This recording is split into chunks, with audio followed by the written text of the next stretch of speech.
everyone, I'm Jonathan Martin. Right now, the excitement is building as we get closer and closer to the College Football Playoff National Championship game. If you didn't know already, it will take place Monday, January 20th here in Atlanta at Mercedes-Benz Stadium, and this will be the first national championship game under the 12-team playoff system. So if you don't have tickets to the game, there will be plenty of fan events and excitement and activities leading up to kickoff. For more on the events and who we might see and hear from, let's listen in right now as the College Football Playoff is hosting its news conference with the Atlanta Football Host Committee. In the highest regard.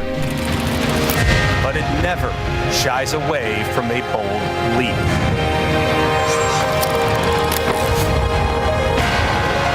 A new era of the College Football Playoff no longer waits in the wings. It has arrived. Its next moment, merging the tradition we know with the evolution we've only dreamt of. In a place where a moment can live forever. And set the stage for the next great moment to come.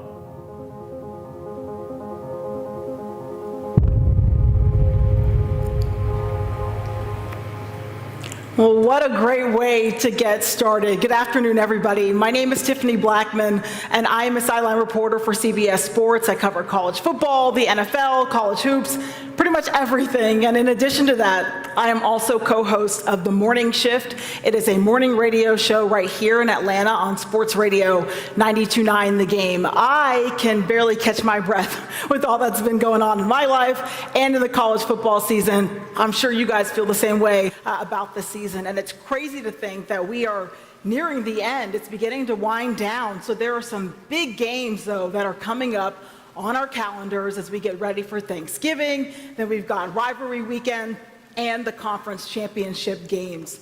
So, and speaking of the calendar, well, there were only 60 days out from the 2025 College Football Playoff National Championship game, which is going to be played right here at Mercedes-Benz Stadium in Atlanta. It's right around the corner, and we have a lot of fun stuff to talk about today. So this is more than just a game, as many of you all know, and there is no better example of that than the Cfp Foundation. So let's take a look at some of the work that they do ahead of the game.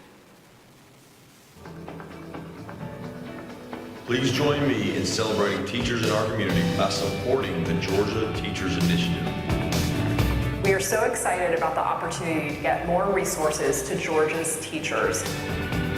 Please join me in empowering teachers in our community by supporting the Georgia Teachers Initiative. I'm just thrilled to be part of this amazing work and excited for the spotlight it brings on our state. Join the Georgia teachers community at georgiateachersinitiative.org. Some great work is being done. So to highlight that work, please join me in welcoming to the stage Executive Director of the College Football Playoff Foundation, Britton Benoski, 2024 Teacher of the Year and finalist for National Teacher of the Year, Christy Todd, King Middle School teacher and CFP Foundation Innovation Grant recipient, Nia Cannon, and Principal of Baggett Elementary, Mitch Green.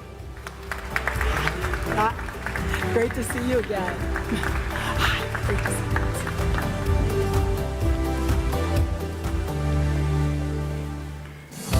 you. Well, I feel like, Britton, we go way back at this point.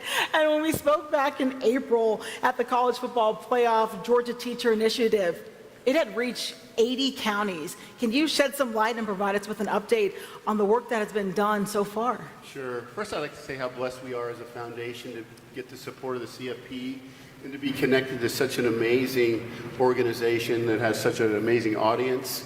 Very few foundations in the country get to do that, and so we're just so blessed about that. And one of the things that's really cool is we get to come to cities like Atlanta and sit down with leadership and talk about what we want to do. And it seems like yesterday that we sat down with Dan and Diana, and they said, well, why don't we just make it statewide? And we'd never really thought statewide before. And I asked how many counties there were in the state, and they said 159, and we got the map out and we looked at it. And so sure enough, we impacted a teacher in all 159 counties in the state of Georgia. Just incredible work being done. And since the launch in May, the effort has reached more than 40,000 educators and invested more than $3 million in resources, grants, and programming activities. How has this effort been different than the one in 2018? So 2018 was more focused on literacy and improving the literacy skills of the students by training the teachers to be better literacy instructors. And so we trained all the K through 5 educators here in the Atlanta Public Schools on this new method of teaching. In fact, I was with the superintendent of schools yesterday, who's a brand new superintendent, and he was shocked by the number of teachers that were trained on this literacy method. And then he said, "Was that you guys that did that 7 years ago?" And I said, "Yeah, that was us. That's what we did." So this time it's statewide. We have big goals. The $3 million is a big goal. Engaging with 1/3 of the teachers across the state, that's 40,000 teachers, is a big goal. And then, as we talked about, being able to impact a teacher in every county. Well, we're joined by some very special educators on this stage with us who have benefited from the GTI efforts so far. And Mitch, you were the principal of Henderson Mill Elementary School when the game first came here back in 2018, and you saw the impact of the CFP Foundation then. They're back and extending their reach. Can you talk to us just a little bit about the impact that it's made on educators around here? Absolutely, Tiffany. Thank you so much. And just thank you for the opportunity to be here. It's just wonderful to be able to be with such a great organization like the College Football Playoff Foundation. Back in 2018, it was actually through an organization called Atlanta Families Awards for Education that I came in contact with the College Football Playoff Foundation. They had invited a whole bunch of the recipients to a Georgia Tech football game, got us out on the field, and for an educator, you don't typically get a huge stadium of individuals to cheer for you, but that's what happened as a whole slew of us, educators who were recognized from around the state, had the opportunity to be on the field and to receive additional funds as well to support our efforts, specifically around literacy as well. So that was quite an honor. And then this year with the return, as you mentioned, I'm the principal at Baggett Elementary School. We are a school that is a Title I school, high minority population, and a high population of students who are in poverty. And for our community, it was really tremendous, the impact that the College Football Playoff Foundation has had this year. We were thankful enough and fortunate enough to be a recipient of a $50,000 makeover, and we applied that makeover to our media center. For me, it's something really special. This wasn't just an opportunity to bring new books or new shelving. We created a maker space in our media center for our students, and I'm happy to report, Britton, it's already seeing lots of use, tremendous use. For me, it's really personal, Tiffany. It really is. When I think about the fact that my own child, if he needs to access some great technology, all he needs to do is kind of walk across the street, or we have some at home because we have the means to do that. But I know that for my students at my school, they can't simply do that. That in order for us to provide that to them, we've got to provide it in our school. They have to have it there. And for me, it's super important that they have every opportunity that my own child would have. So we make it happen for them there. And honestly, we've got the vision, but often the funds aren't there to support that vision. With the lovely donation and hard work of the College Football Playoff Foundation, we are able to make that space a true reality for them. And I know that that will open doors for them in the future, right? It will allow them to engage in other future conversations and other future activities that will undoubtedly assure them the opportunity to make great things happen and be successful and help to break the cycle of poverty in my community. So that's really what we're after. And once again, just so thankful to be a part of this and to have our students truly benefit from that fabulous grant to our school.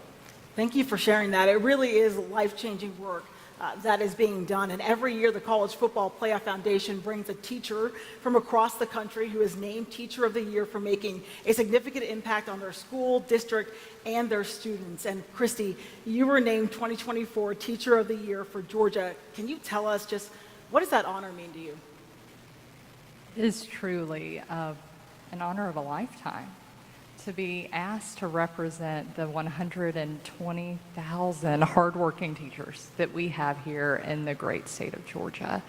When I think of teachers, I think that teachers are the ultimate influencers. And it's because we change the future when teachers help students see their potential. And it's just so wonderful to have organizations like the College Football Playoff Foundation that wants to make sure that teachers feel supported and valued. And through the Georgia Teachers Initiative, in partnership with the Georgia Foundation for Public Education, you've been able to do that. And we're just so grateful for that opportunity here in the Peach State. I know, I remember my teachers. I'm sure everybody watching at home or wherever you are and in this room can remember the teachers that really made an impact on their life. Nia, I know that you're one of those kind of teachers, and you were the CFP Foundation's Innovation Grant recipient for your esports project. Can you share with all of us what the goal of the esports project is and how the grant will help you achieve that goal? Yes, thank you guys for having me here today. At King Middle School, I am the instructional and technology specialist, so I have the role of teaching teachers how to use technology and enhancing student achievement. So I look through the lens of technology. So I have a group of kids who I give them that space of using, everyone can't be a football player or an athletic student. So you have that space of the technology realm where they can actually be who they want to be and be a team and actually have that space of their own like-minded individuals. So the grant I wrote for, I'm always looking for money for our school for the lens of technology so I can expand. So I have a group of about 12 students, but I want to expand because who doesn't want to play video games at school? And Britton, you hear the impact that it's made on the students that these wonderful educators were just talking about. I know your team loves to hear that. And the CFP Foundation is also transforming 10 learning spaces and libraries across Atlanta. You've already completed 2 of them. What's been the reaction from the students so far? Well, one of them was at Baggett, and it was amazing. You know, for me, it's my best day is when I can be on an elementary school campus and see the expressions on the faces of the kids as they get introduced to their new space and their technology, and see it all get lit up. And so that never gets old for me. And we're going to do, I think, a total of 13 actually here in the metro Atlanta area, and we've done about 85 of these nationally. So this is a program we're really excited to continue. Mitch and Nia, if both of you can just touch on the importance of making educators just feel valued and celebrated, and does the overall effort help with teacher retention? Okay. Also at my school, I am our campus-based mentor, so I am the teacher's biggest cheerleader. My space, I think of the teachers as my students, so whatever they need, if you need snacks, if you need just a place to, it's very calming in my room. I have teachers that come on free days where they actually come and actually play the video games too to decompress. So that space allows them to just come and be who they want to be. Retention, my role also is making sure they need anything. If my principal, I'm that liaison between new teachers. If you are having a bad day, I'm like, hey, Gibbs, you might want to go check on so-and-so. So the grant will allow for that as well. That's wonderful. And Mitch? Perfect, yeah. So, if the goal truly is to have a best practicing educator at the front of every classroom or in every classroom, this really helps to do that because it helps to really elevate educators and education in general, right? It's super important that we get the best and the brightest to be pouring into our students every single day. And of course, no one goes into education for the money, as we say, right? But the recognition and the recognition from someone outside of the field of education is truly tremendous. It really makes a big impact. We all have files that have those thank you cards in them and the little notes that parents wrote or students wrote, former notes from former students who have gone into education as well that we have positively impacted. It's those special times that really make the huge difference and help to rejuvenate educators and for them to recognize that what they do has an impact. And the College Football Playoff Foundation coming to us and recognizing us or recognizing individuals, recognizing individual teachers across the entire state, that brings so much joy to them. It reinforces the fact that they are doing great work and helps to bring them forward as well, and to ensure that the work that they're doing really does have a huge impact and a greater impact because of those foundation grants. It's lovely. So important to recognize that. And the free 2025 Extra Yard for Teachers Summit will be in Atlanta the weekend of the National Championship game, with hundreds of teachers participating in workshops and networking with education professionals. So Christy, how important is it for the educators to have access to training and seminars and to have them become better teachers for their students? So in the state of Georgia, we're very proud of one fact, and it's that for the last 11 years, we've been the #1 state to do business. And we think that for that to continue, we must also become the #1 state for teachers to teach. And to have a winning team, you have to practice, right? You got to get on the field and practice. And for teachers, practice is professional development. It's having the opportunity to work with colleagues to hone our craft. And that's why I'm so excited about the Teacher Summit that is happening the weekend of the big game, because we're going to have teachers from across our state and from across our nation that are coming together to really learn from each other. So I will be joined at this along with the other state teachers of the year from across our nation or our territories. Attendees will have the opportunity to hear from amazing presenters, have some good time as well, and even hear from our National Teacher of the Year and a dear friend, Missy Testerman. So you definitely, if you're a teacher and you're hearing about this, you don't want to miss it. You want to sign up for the summit, and we're just grateful for the opportunity to further our craft and the investment in teachers in our state.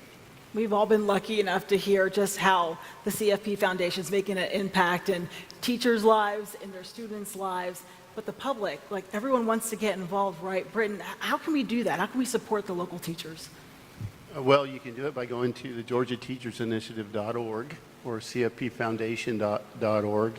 But really, I mean, what I've learned in the last decade I've been doing this is teachers just need a pat on the back. They just need a Chick-fil-A sandwich or a cup of coffee and, a great job, keep it up.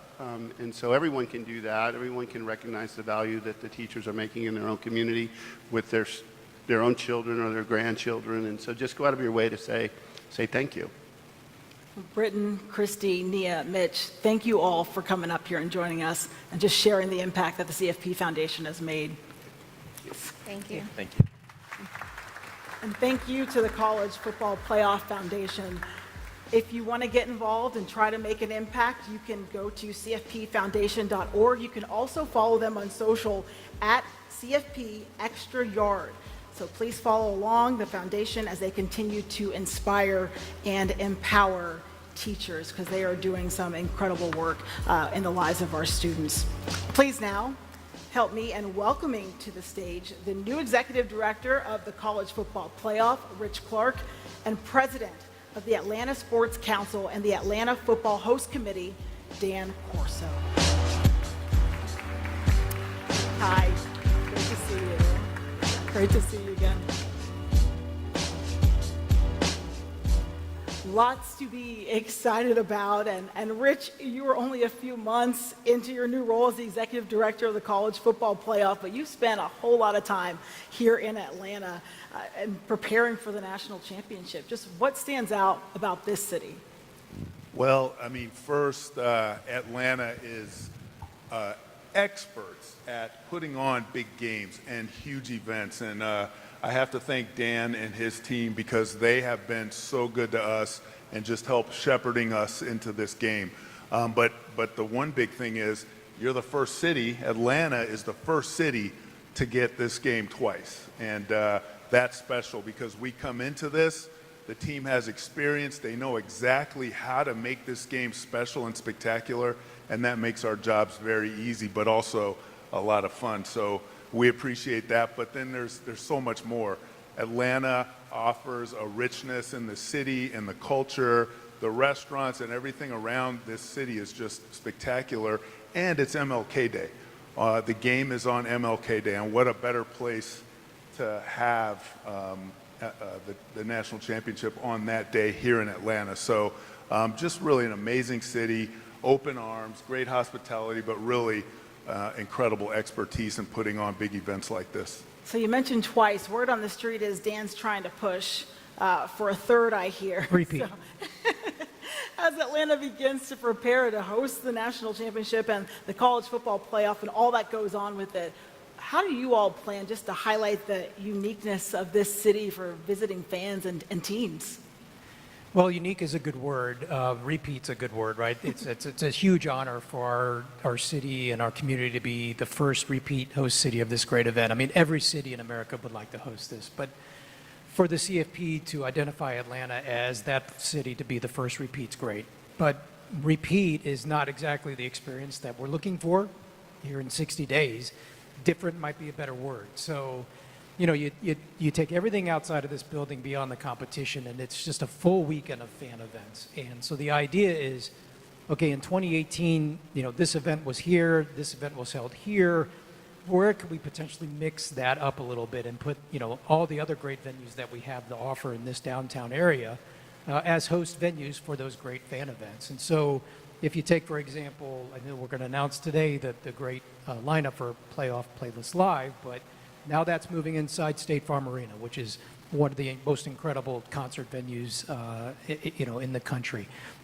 Champ Tailgate, which is the game day fan tailgating before they come into this building for the game, is held just outside in Home Depot backyard. That was not the case back in 2018. And then even if you look at just the impact on the event, and I think the panel before with Britton and Christy and Nia and Mitch was really, I think, a great illustration is just how incredible these events are on cities and why cities want to host them. It's not just about the tourism value and the media exposure and the broadcast and the economic impact. It's about the community impact and the legacy.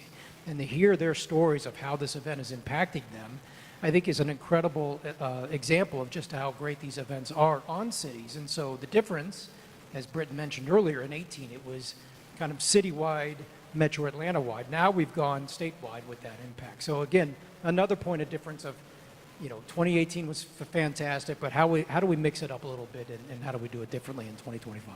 How do you anticipate then this event further solidifying Atlanta as being the premier destination for major sporting events? Yeah, it's got a pretty good reputation right now, and that's really in large part to the building that we're in.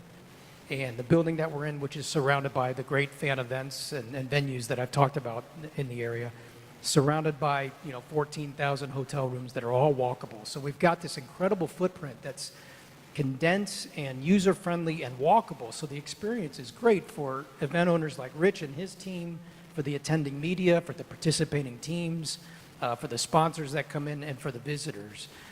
But having this event come back and naming Atlanta, you know, the first repeat city, as we've said, is a great honor, and it's just a long list of events that we've got coming, you know, with World Cup in 26, another Super Bowl in 28, a men's Final Four in 2031, and other events to be announced at a later time. It's incredible, and yeah, look, let's just put it out there. We would like to be the first city to three-peat, so Rich, we got a lot of good people in this room that can help make that happen, so if you want to have that conversation, happy to do it. I think I heard you mention that before. A couple times. We got it though, but that's great. See, now you're really on the hot seat because the next question, so I hope you're ready. With the CFP playoff rankings being so crucial in determining which teams will compete for the national title, can you shed some light into the work of the selection committee and how the season is shaping up on the field? Well, the selection committee has a tough job because college football this season has just been incredible. I'd like to say that it's because of the 12-team format, but all I do know is, regardless of the reason, it has been an amazing season. And we've seen a lot of teams where the margins are pretty tight. You can look at any game, and on any given Saturday, a team that you never thought would win comes out ahead. And so our selection committee has been meeting. We're going to have our 4th meeting next week. And every week, these 13 people that were handpicked, some of them are athletic directors, some are coaches, former players, journalists even, they come into the room, they watch a number of games. Some of them watch 25 games, especially the coaches. You know, coaches get into that. They're in it deep. But they watch these games, and they study the teams that are playing, and they really do what we call the eye test. They want to know just what are these teams made of? How good are they really? And then they come into the room and they look at so much data. They look at different statistics like strength of schedule, statistics like relative offense, relative defense. And then when the teams get on the margins, they're really comparing details like what were their performances against common opponents, not just each other, but common opponents, head-to-head competitions. But all these things come into play because the margins are so small. But in the end, their job is to rank the 25 best teams in the country. And they do that every week. They start with a clean slate. They go in the room. They have very intense discussions, all collegial, all cordial, but they put it on the table so that they can really understand how each other views these games, because they all look at it with a different lens. And in the end, they come out with a ranking of 25 best teams in the country, and that is a hard job. But they do it for us every week, and then the last week after the conference championships, they'll give us a final ranking, they'll seed the teams, and then we'll see our bracket for the national championship playoff. And right now, every Tuesday night, we're all gathered around just trying to wait to see where your team is going to end up in the college football playoff rankings. We got them up for you now, and I'll just run through the top. You've got Oregon, you've got Ohio State at 2, Texas at 3, Penn State at 4. So I'll ask you again now, Rich, what are the key criteria or metrics that the committee prioritizes when making these selections, and how do you see this evolving as we move forward and expand the format, in the future? Sure. Yeah, the metrics, and I did mention some of them, but I mean, obviously wins and losses matter. I mean, who wins the game and who doesn't. But even among wins and losses, they look at what kind of win was it? Because sometimes it may be a blowout, or maybe it was just by a couple of points, and the same with losses. They look at other statistics of the teams and what they did during the games that they have. But the most important thing they really do is they bring the art of that eye test. They bring their expertise, what they see in those games, and they bring that to bear so that they can really get a good ranking on these teams. I think it's about a 60% art and 40% science, because it's not just data, it's really what do you see in those teams and what can you help shed light on to the other committee members to really get that ranking right. So it's a tough job, though, because you look at these the teams that are laid out in the top 25, and there's a lot of them that are really close and hard to say who's the best, but our committee does a good job and they're up to the task. You've either made some people feel really, really good about where their team's at, or some people are probably feeling not so good. But it's going to be great to see how this all plays out at the end of the season. In April, we announced the full lineup of fan events that will be open to the public, which will allow fans to participate in the CFP National Championship, even if they don't have a ticket. So that's really exciting. You can always feel involved if you don't. And this goes from Playoff Fan Central, a free 3-day family-friendly event at the Georgia World Congress Center. Then there's Media Day, which will give fans an opportunity to see their favorite players, coaches, and media personalities as they prepare for the national championship. And then there is this, a taste of the championship and the Trophy Trot 5K and 10K. Both support the College Football Playoff Foundation's Extra Yard for Teachers platform. Rich, can fans be involved in the CFP National Championship even without a ticket, as I just explained? And it's important, though, for them to get involved. What does it do for the community? Well, the game is the main event, but it is here in an amazing city. And when we come here, we want to leave an impression on the city of Atlanta that the College Football Playoff is coming for the good of this entire community. And everyone in the community can't go to the game, but they can all have a touch point. They can all do something. And you just named a bunch of different events that people can be involved in, but we want to leave a good impression that the whole community was involved, because it is an Atlanta event. In fact, when you talk about the foundation, it's impacting the entire state of Georgia.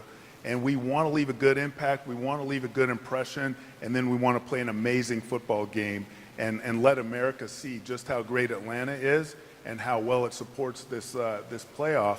But I really believe that if people can come and just have a touch point and then go home and watch the game on TV, they're going to be I think, more engaged and involved in what's going on in this great city, and that's what we want to see. It really is a great city. And Dan, you know that very well. You experienced the 2018 CFP National Championship. What kind of energy do these events, do they bring to the city of Atlanta? So, well, you know, Atlanta in college football kind of creates its own energy, right? Kind of known for that here. But, you know, you start here, and no facility, no stadium could do college football better than MBS with the fan experience and the game presentation. And then, you know, I spoke about it earlier, the compact kind of fan entertainment area is all within walking distance. I think the farthest venue you just referenced on those events is the Georgia Aquarium. So that's just right down the street. So you've got this natural energy and buzz that's happening because everything is compact, right? And so I think that combination combined with you know, college football, and then if you even from today until January 20th, you've got the SEC Football Championship coming, Celebration Bowl coming. The Chick-fil-A Peach Bowl is a quarterfinal this year on January 1st, and then of course it culminates with the championship game on January 20th. So it's just, you know, it's a great road, and really can't wait for it to get here. Atlanta's the place to be. And speaking of just the energy that CFP that it brings here, there will be no shortage of music to entertain fans throughout the weekend.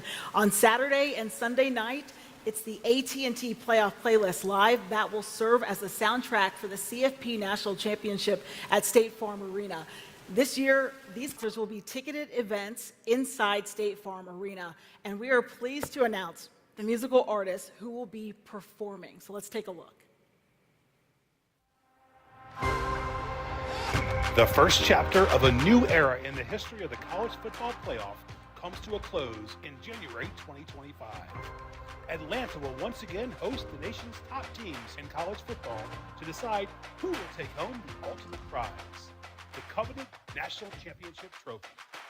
In addition to the amazing performances on the field, the festivities leading up to the game will be just as epic.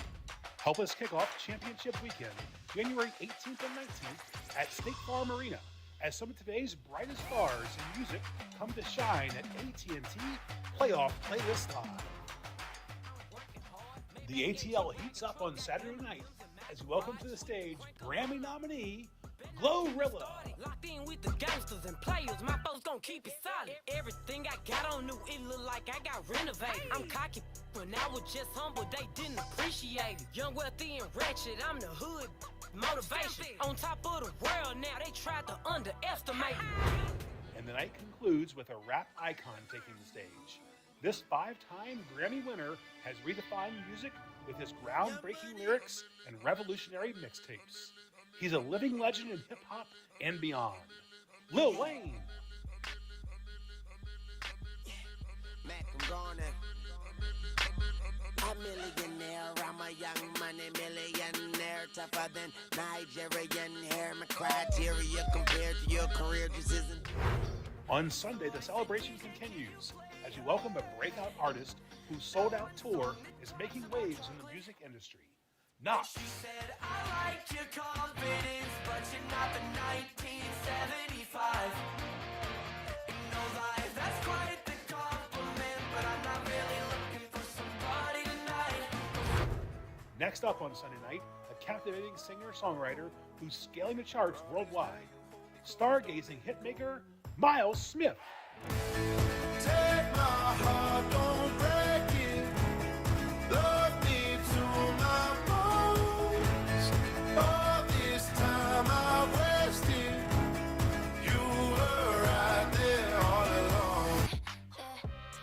And to close out the evening, multi-platinum and Grammy-nominated Latina powerhouse Camila Cabello.